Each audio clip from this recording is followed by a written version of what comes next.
We'll resume our study of the progression of thought across Proverbs 4 through 9 by examining poem number 4. This evidences theme C, namely influential women. It is entitled, "Avoid the enslaving foreign woman, delight in your wife and find fruitfulness." It begins in Proverbs 5:1 and extends through the balance of that chapter. Although the theme of reprimand does not comprise the focal theme of this final poem in Cycle 1, yet that theme here displays progression of thought, since it reaches a new degree of clarity, the clearest statement advocating receptivity to reprimand. When the hypothetically captive youth looks back to learn where he went wrong, he confesses his error with these words, "How arrogantly I hated discipline, and my mind spurned reproof." That's in chapter 5, verse 12. Similarly momentous is the poem's closing assessment in chapter 5, verse 23. It is their rejection of discipline which will bring about the death of the guilty. Consider next the theme of body behavior in poem 4. This theme that gave simple directives for travel back in poem number 3, now in poem number 4 progresses to a sexual tone, first sinister and then wholesome. Sinister seduction unfolds as the foreign woman, with her honeyed lips and slick mouth, conceals bitter spice and slicing blades. Chapter 5, verses 3 and 4. If these were not dangerous enough, her footsteps beat a path downward to deadly Sheol in verse 5. The disastrous consequences produced by the foreign woman effect a precise reversal of grand body-related benefits offered to travelers of wisdom's way. Instead of healing for all one's flesh, that grand offer that we saw in chapter 4, verse 22, the poet now predicts, chapter 5, verse 11, "You will groan in your last days, as your flesh and body waste away." A wholesome physical relationship with the wife of one's youth stands as an antithesis to the seductive foreign woman. The pupil should sensually delight in his wife, her breasts, her unfailing, intoxicating love. Verse 19 of chapter 5. The potential of so pure a treasure as one's wife leaves the poet baffled. Why would anyone fall instead for the embrace of the foreign woman? Verse 20. Despite the rich development of body behavior here in poem number 4, this still does not comprise the poem's focal theme.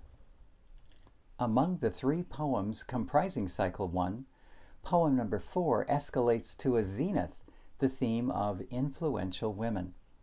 Until this point, we encounter only oblique, anonymous references to a vague female entity whom the youth may love, embrace, and protect. Chapter 4, verses 6, 8, and 13. Now, however, we meet not one, but actually 2 women. Rich description introduces the first, a hazardous foreign woman. Seductive, she is not as she appears. Delightful camouflage conceals deadly consequences. Nor does she operate alone, whether as prostitute or adulteress, for once under her spell, the youth swiftly will find himself enslaved, spending his years languishing far from home in servitude to an established community of foreigners. Verses 9 to 14. Incidentally, that is a community that will reappear in poems 6, 8, and 9. Following the depiction of the deadly woman, the youth's own wife enters the scene. As observed in connection with body behavior just a moment ago, she constitutes the sole individual by whom his thirst may be slaked with greatest satisfaction and sole legitimacy. As regards the theme of life, it receives brief attention here in poem number 4. The element that this poem adds for the life theme involves the introduction of life's antithesis. Toward deadly Sheol the foreign woman's feet steadily travel, chapter 5, verse 5. Even the lone mention of life in this poem unwraps with a negative, hopeless twist. The foreign woman wanders about, bereft of knowledge, lest perchance she might begin to remove obstacles and so discover the path leading to life. Verse 6. Death will eventually overtake the guilty due to his being bankrupt of discipline. Verse 23. Another clue to progression of thought in poem 4 lies in the summons and the vocative expression found there. The way in which summons and vocative expression appear here in poem number 4 joins this poem to poem 3 preceding and 5 that follow.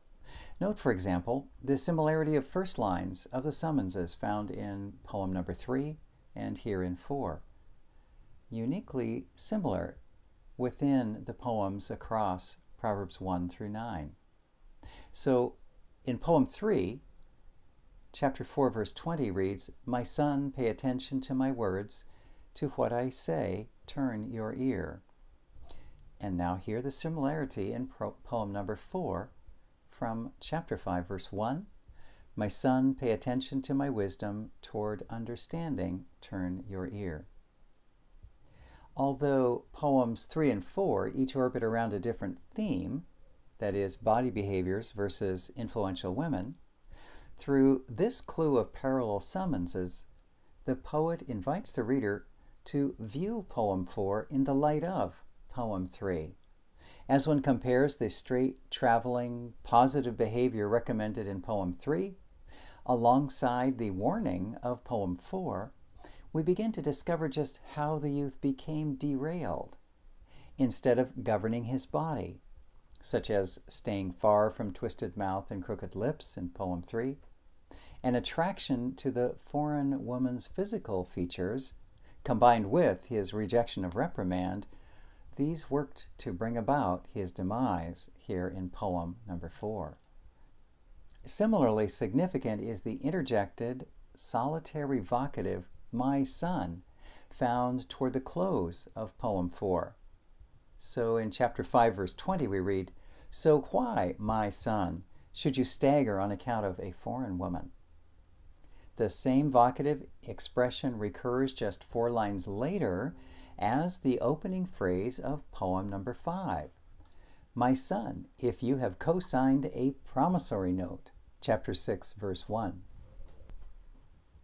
In the case of chapter 5, verse 20, such an interjection communicates urgency.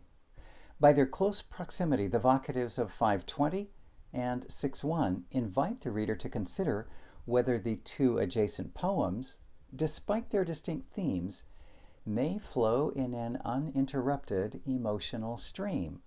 Thus, by reading poem 5, beginning in Proverbs 6:1, in the light of poem 4, which occupies Proverbs 5, an attentive reader is able first to register the high level of emotional alarm and death hazard surrounding the seductive woman of poem 4, and then maintain that level of intense alarm into the highly confrontational reprimand comprising poem 5.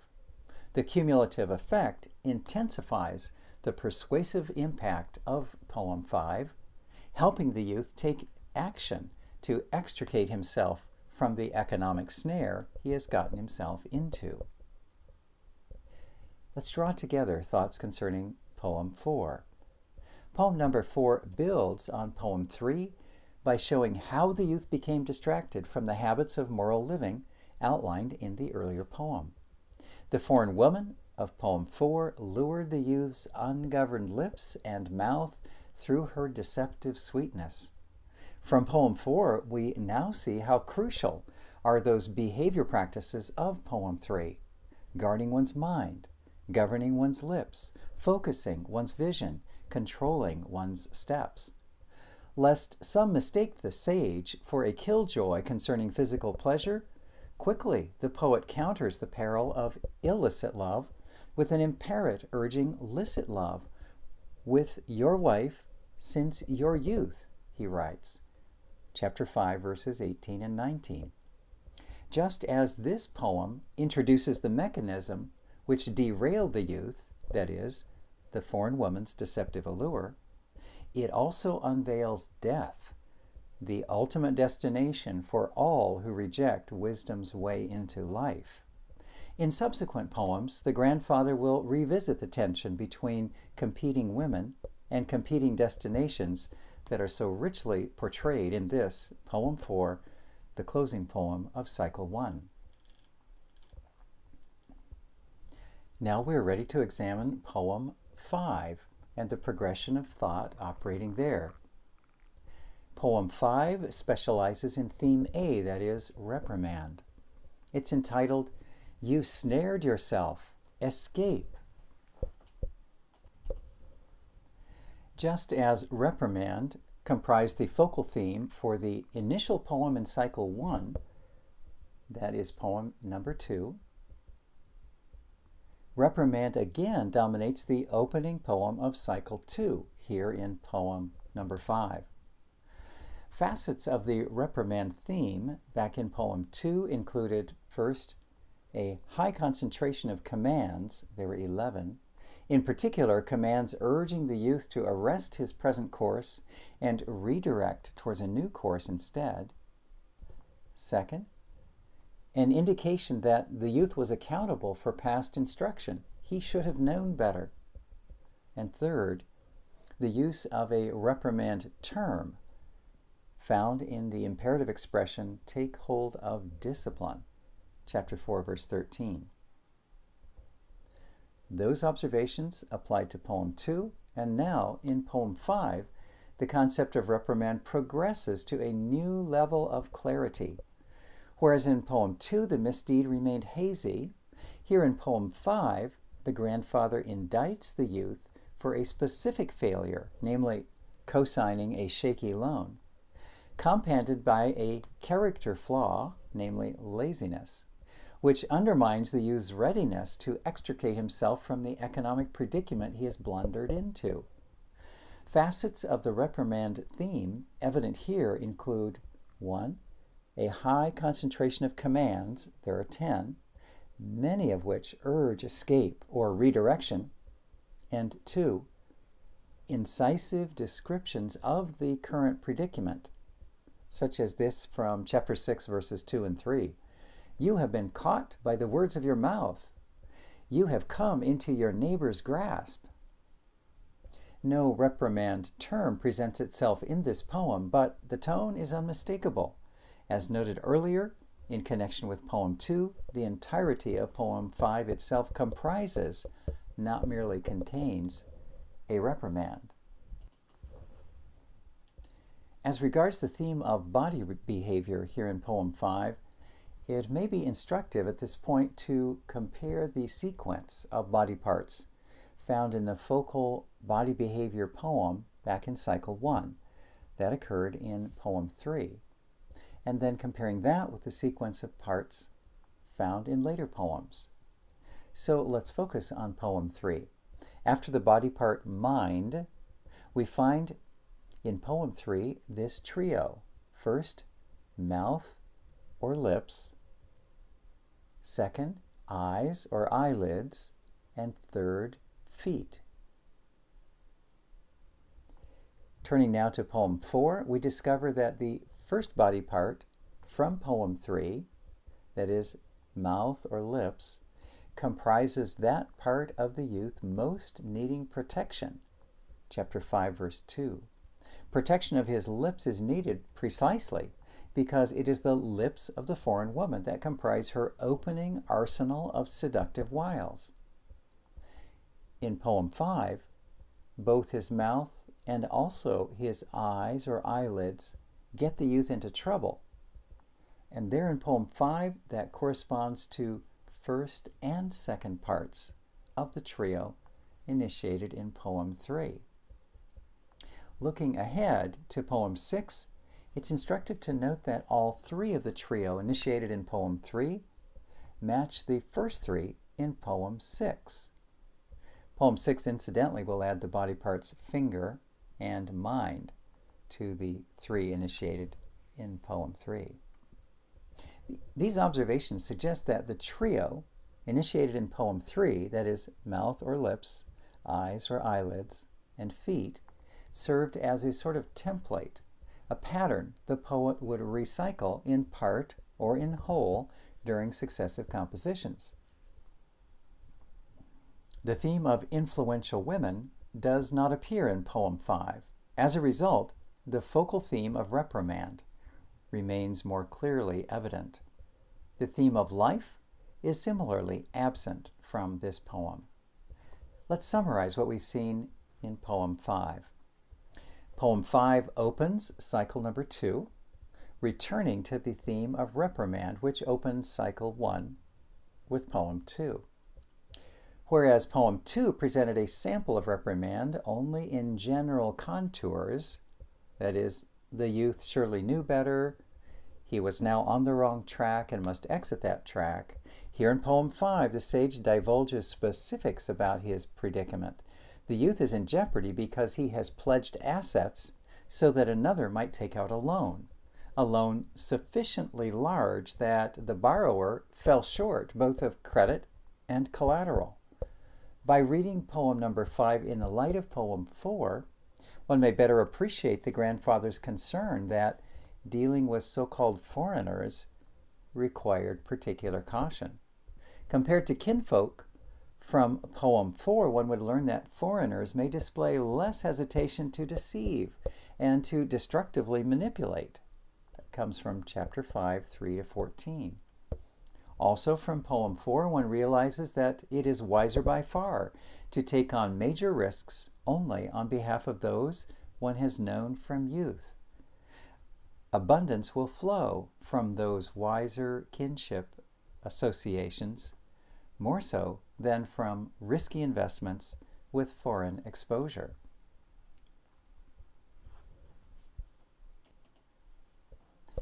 A second point of continuity observed between poems 4 and 5 is their tone of urgency. As poem 4 transitions to its concluding appeal, the grandfather called out anxiously to his son, "So why, my son, should you stagger on account of a strange woman?" Chapter 5, verse 20. Since that same terse vocative, "my son," soon will launch poem 5 in 6-1, it extends uninterrupted the anxious close of poem 4 into the near frantic reprimand of poem 5. Recurrence of the term trap, first in 522 near the close of poem 4, and again in 6-2 near the start of poem 5. This further reinforces continuity between these two poems. This proximity is the more striking since trap will occur only 3 other times in all of Proverbs. The next segment of this lecture will take up progression of thought in poem number 6.